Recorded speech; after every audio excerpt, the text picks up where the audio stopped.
démocratie. Oui. ku nekk wax ni nga ko gisee. Je pense que déglu naa bu baax a baax a baax. parce que j'ai même pas bougé. de ma chaise. et je félicite gars yi parce que idées yu bëri génn na fi mais su may tenté def synthèse bi damay wax ni dégg naa fi cri de cœur dégg naa fi un plaidoyer même si je considère que c'est un plaidoyer à charge. dégg naa fi interprétation directe interpréter directement dégg naa fi un réquisitoire mais yooyu yëpp soo ko boolee à quelques minutes près dégguma kenn ku répondre ci sujet bi DER posé sauf le plaidoyer de Mandiaye. Alors vous êtes tous hors sujet même si vous avez raison par ailleurs vous êtes tous hors sujet. Comment c'est possible? je pense c'est mon point de vue. li ngeen wax yëpp mun naa ci d'accord. Ça peut faire l'objet de plusieurs débats. Oui. Mais vous avez fait hors sujet. Personne de vous n'a discuté du sujet posé par DER. Deux. Sauf à la limite Mandiaye, mais qui l'a posé en termes de plaidoyer, même s'il a chargé. Mais je l'accepte. Mandiaye, excuse-moi. Mandiaye. Si c'est à charge, donc il est hors sujet. Voilà. Donc man, je ne sais pas par où commencer. Bon. Voilà. Non, moi je ne fais pas au sujet. Moi, par respect au débat, par respect au fil conducteur, je préfère rester dans le débat. Parce que l'actualité, c'est les voitures de l'Assemblée. Oui. Est-ce qu'ils ont droit à ça? C'est ça la question. Vous en avez profité maintenant pour faire le procès du pouvoir. En convoquant tous les problèmes du monde possible que vous avez mis dans la corbeille. Je l'accepte, moi, ce n'est pas de problème. Mais je constate que vous êtes tous hors sujet sur la question posée par DER. En ayant raison. C'est que man foofu tamit. Donc man loolu mais loolu je le dis parce que c'est fréquent. Deuxième élément. yow su ma amee sa âge. je pense que yow laay nuróol quoi. Merci. deuxième élément bi. Deuxième élément bi. Tu entends les 4 discours. Tu peux les résumer ci benn discours. C'est de la répétition. Vous avez dit la même chose. La même chose. C'est quelqu'un de crée une contradiction inutile hein. Est-ce que ça pas non c'est-à-dire que yow li ñuy reprocher j'ai quand même été courageux. Si nous avons fait hors sujet dans ce cas-là yow kay wax dëgg yàlla wax nga ko ñëpp dégg nga ko léegi nag demal na sur le bout du sujet. Ayca bismillah. Je ne te parle pas, je parle au Sénégal. Parce que daggu ci kenn. J'ai quand même le droit d'apprécier votre discours avant de répondre à la question telle que je le pense. Je peux me tromper. Mais laisse-moi dire le constat que j'ai fait dans le tour de table. Et vous avez dit la même chose, yéen ñëpp. Vous avez fait le procès. Gerte gi ñoo foxal li daaw. Ce n'est pas le sujet, mon cher. Le sujet, c'est les voitures de l'Assemblée nationale. Il est très fort. Non, applaudissez. Non, il est très fort. Je pense simplement que suñuy débat bu ñu bëggee dimbale modérateur bi mooy l'habitude de respecter le sujet. Maintenant après nous sommes des politiques. Si on convoque d'autres sujets on peut en débattre. Je n'ai peur d'aucun sujet pour moi. Je pense quand on pose un sujet essayons d'aller au fond du sujet ba génn ci dara que d'en profiter pour remplir une corbeille. Et malheureusement ça a été le cas. Mais man du ma dugg ci champ boobu je préfère venir carrément sur le sujet. De quoi il s'agit? Waaw ba tey tu peux oui d'accord je sais que tu cherches à me jeter une pierre au moins quoi mais je te le conseille. Si tu n'as rien à dire nag vraiment il faut prendre le micro. Venons c'est important quoi pour respecter les gens. Toi tu sais que sur un sujet. yow ba Gallo déglu leen il vous a écouté Gallo d'accord mais ñun cité wuñu ko quand même. ñun discours yi fi dañ. Gallo respecter au moins. Gallo Il faut qu'on se respecte. Gallo Diaw s'il te plaît waaw bàyyi ko mu wax. Tu vas souffrir en silence. Non on a tu vas souffrir quand même. Tu vas souffrir, toi tu me connais, tu vas souffrir. Alors sur la question des voitures je pense que moi je suis heureux d'entendre Mandiaye dire que sur le principe on ne peut pas refuser à des parlementaires no am oto parce que seen travail ça je mérité na ko. Ensuite ils ont un statut c'est des parlementaires Donc on ne peut pas, je pense que loolu ñëpp d'accord nañ ci ñun, on ne peut pas discuter du principe, est-ce qu'ils ont droit à une voiture ou pas. Maintenant, il y a des questions à se poser. Dans une administration, dafa am voiture de service, am voiture de fonction. Ban la ci wala il y a une tradition établie au Sénégal. Ku fi ne mos nekk député ci mandat bi on te donne une voiture soo paree nga dem ak moom. Ce qui n'est pas légal.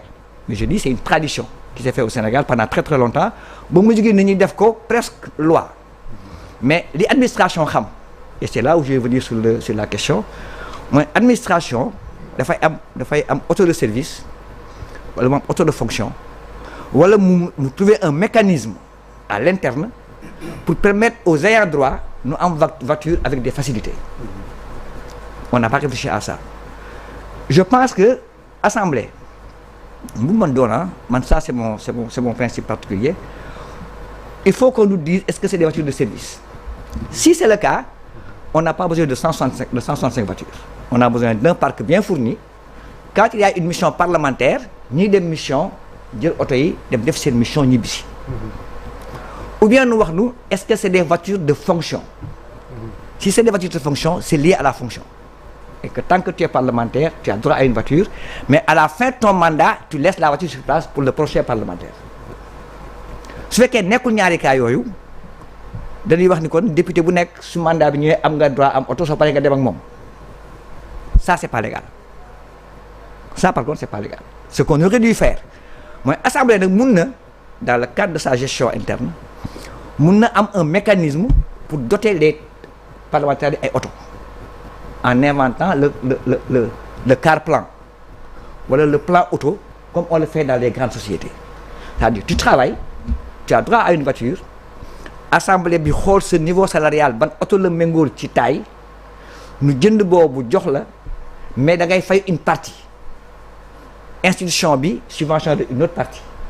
La voiture est immatriculée à ton nom, tu en assures l'entretien et tout, mais soo paree sa mandat da ngay dem ak sa oto parce que tu l'as eu par un contrat plan. Donc man je pense que li ñu war discuter mooy ci format yooyu vers quoi on doit aller. Parce que je ne reconnais pas à l'État le droit ou l'obligation mu jënd chaque année chaque 5 ans mu jënd oto 50 millions jox ko benn député mu dem man loolu d'accord ma ci mais d'accord naa député yi am oto et moi je pense que dans les années à venir ou dans les prochaines possibilités de réflexion il faut qu'on aille ci institutions parlementaires yi institutions yi vers la mise en place des contrats des plans des cars plans. Ça permet au député d'avoir une voiture de son choix au prix qu'il veut, mais il en paye une partie et l'État accorde une subvention partielle qui lui permet aussi de dem ak oto bi. Je pense que est-ce que vous êtes d'accord qu'un député ait une voiture qui coûte 50 millions au regard du contexte? Non, dama ni su fekkee ni voiture de service la député bi moomu ko c'est immatriculé au nom de l'institution. Que ça coûte 50 millions ou 20 millions ou 30 millions, ouais. C'est une voiture de l'institution. Sur des voitures de fonction là, c'est pas à son nom, okay. C'est une voiture de l'institution. Su dem fa la koy bàyyi keneen jël ko. Maintenant su dee oto boobu la moom.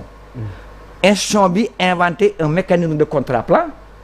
Qu'il prenne une voiture de 100 millions ou de 200 millions, c'est son choix, mais il en paye le prix. Oui, parce qu'il a son salaire. Voilà, parce que et su boobaa ci biir salaire am la ñuy natt ban oto la tollool nu mën ko jox.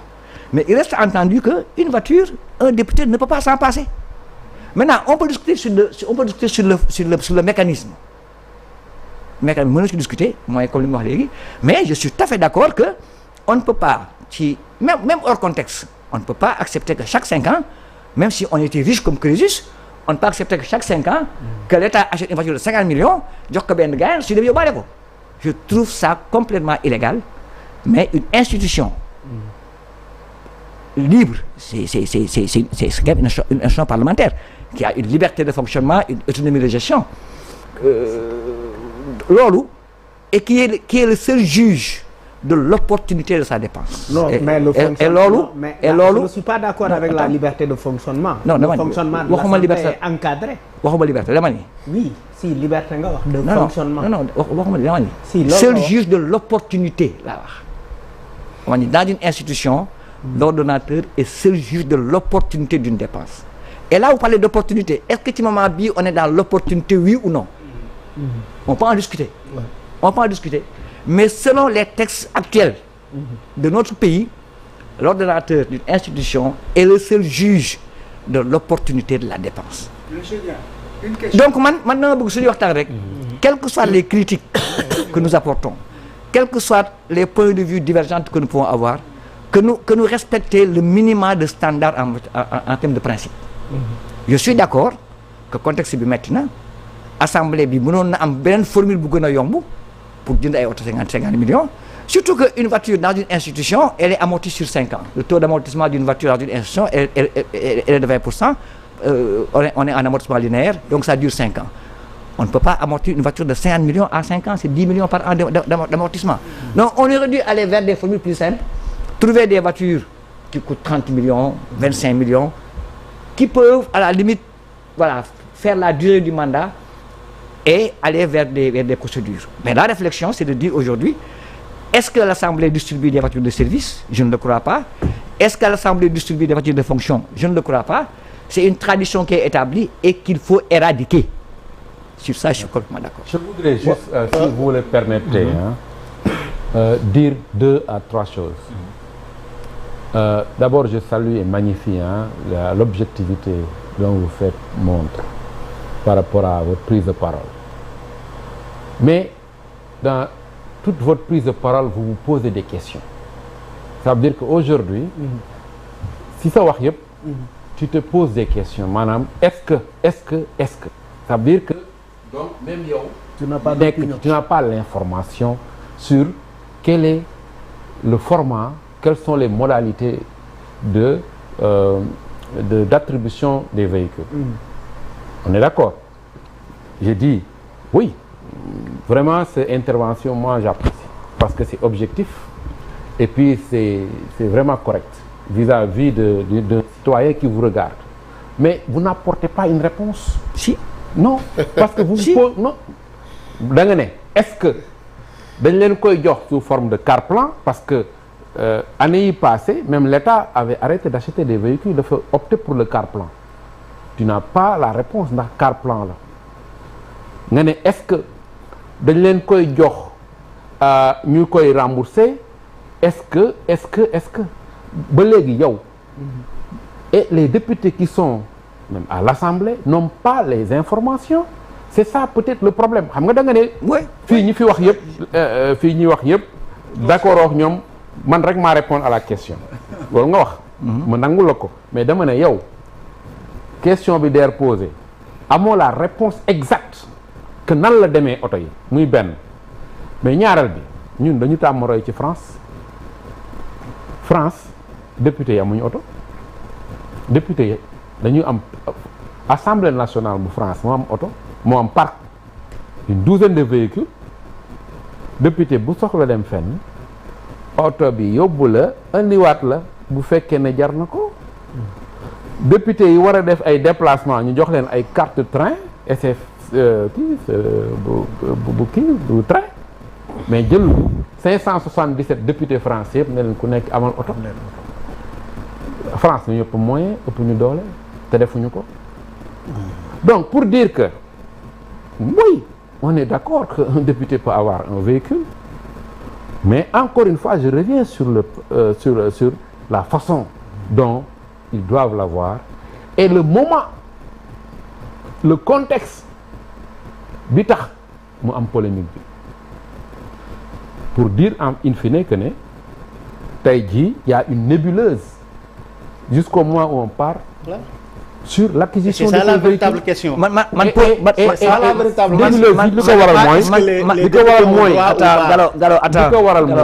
On n'a pas les réponses aux questions qu'on se pose. Moi je vais poser des questions. non waxuma yow pose non posé ma waxuma question da nga poser question dama ne mais tu n'as pas apporté une réponse oui tey xam parce que da nga waxoo ne ma dagg en cours jël capital parole mais continuer après je reviendrai de toute façon.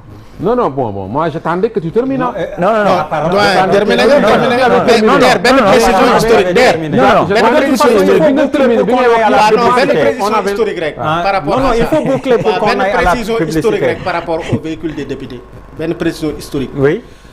xam nga avec le régime du parti socialiste les députés simples amuñu woon oto ay indemnité la ñu amoon c'est quand Wade est venu il a doublé le salaire des députés ba pare député bu nekk ngay membre du bureau ngay député simple mu jox la 4x4 ça c'est avec Wade il faut que ça soit très clair maintenant moom fi mu bëgg a yóbbu affaire yi le débat ce n'est pas est-ce que les députés ont droit à un véhicule ou pas déedéet dafa am coow li jiitu avant lii di xew yaa ngi may dégg président assemblée nationale ne moo tey day jox député yi oto ñu toog benn député ne oto yi jëngee nañ ko 54 millions oto bu nekk ñu ngi koy commencer distribuer jox nañ 54 députés oto te alors que affaire bi amul benn transparence amul benn clarté c'est ça le débat. ok merci may ma rek ma ñëw.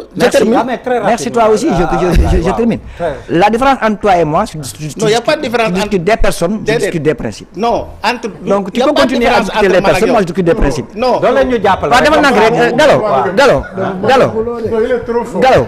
non tu sais le problème qu'on a entre toi et moi. on n'a aucun problème. tu discutes des personnes. on n'a aucun problème doyen. léegi bàyyi ko et man conclure parce que waaw su ma bëgg jeexalee dafa pour éclaircir un peu après publicité posé wu ma question dafa am débat bu posé wu au Sénégal depuis une semaine ñëpp di ko animé mu nekk actualité nu wax député yi am nañu ay oto nit ñi dugg sax ci débat dugg sax ci formule beeg nan la formé woo nga posé débat bu important mooy la question de l'accès à l'information ça c'est un problème qu'il faut régler. Voilà. Ça c'est un problème qu'il faut régler que nit ñi am l'accès à l'information et chacun selon son niveau de responsabilité mu am l'information qui correspond à son niveau y compris l'information qui doit aller jusqu'au citoyen lambda. C'est ça. Ça je suis parfaitement d'accord avec toi mais moi je dis que oto yu ñuy wax il faut nit ñi poser 3 éventualités yëpp parce que su dee auto fonction la. mais mënul nekk doyen mais est-ce que tu peux écouter. L'Assemblée nationale est une institution qui a une autonomie institutionnelle et financière et juridique li ngay wax les fonctionnaires de l'Assemblée nationale ça veut dire quoi li nga wax les fonctionnaires de l'Assemblée nationale léegi yow li nga wax waaw léegi li nga wax ñooñu lay régir waaw ma ni à l'Assemblée nationale il y a des fonctionnaires ça n'a rien à voir avec les députés li nga wax qu'est-ce que ça signifie li nga wax qu'est-ce que ça signifie li ma wax lan un député est un contractuel à durée déterminée il est pris en charge au niveau de la santé non attends xam nga ñun aussi li ñuy wax xam nañ ko un député il a un contrat à durée déterminée pendant 5 ans c'est son mandat et pendant ce contrat là il est soumis à 80% à la réglementation du fonctionnement de trucs sauf exception sur le règlement intérieur ils sont pris en charge pour la santé ils sont assurés voilà donc yooyu bul dugg ci dara boobu quoi parce que da nga ciy des lu leer laa lay wax. Par contre on est d'accord sur les principes généraux l'information on doit la distiller au niveau le plus. xam nga sànq bi mu Ndiaye waxee ba pare je voulais faire une économie du temps moo tax ma ne li mu wax du ma ci jaaraat parce que jëloon na en charge suñu ay préoccupations looloo tax man ma hors sujet mais mu Ndiaye wax na ni mais bien sûr un député am na droit war nañ ko wutal effectivement buñ ko mënoon dañ koy may oto. on est d'accord man xam nga benn question rek laa koy laaj. moom depuis kañ la bokk Diomaye président ndax ba muy bokk Diomaye président déggoon na le président de Pastef Ousmane Sonko ak El Malick Ndiaye seen discours si député bu am oto.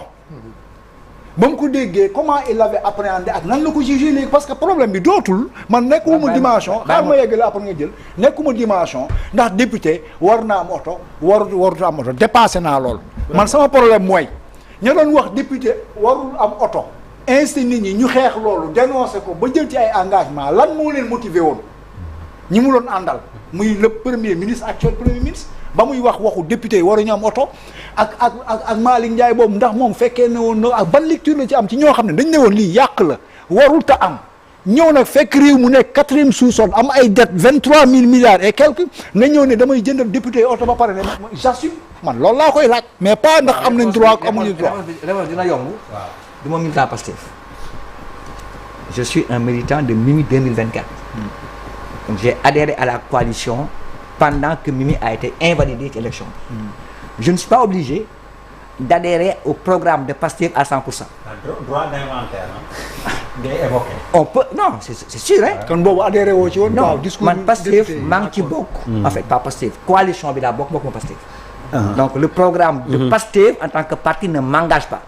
loolu kañ la mais li ñu bokk muy le programme alternatif bi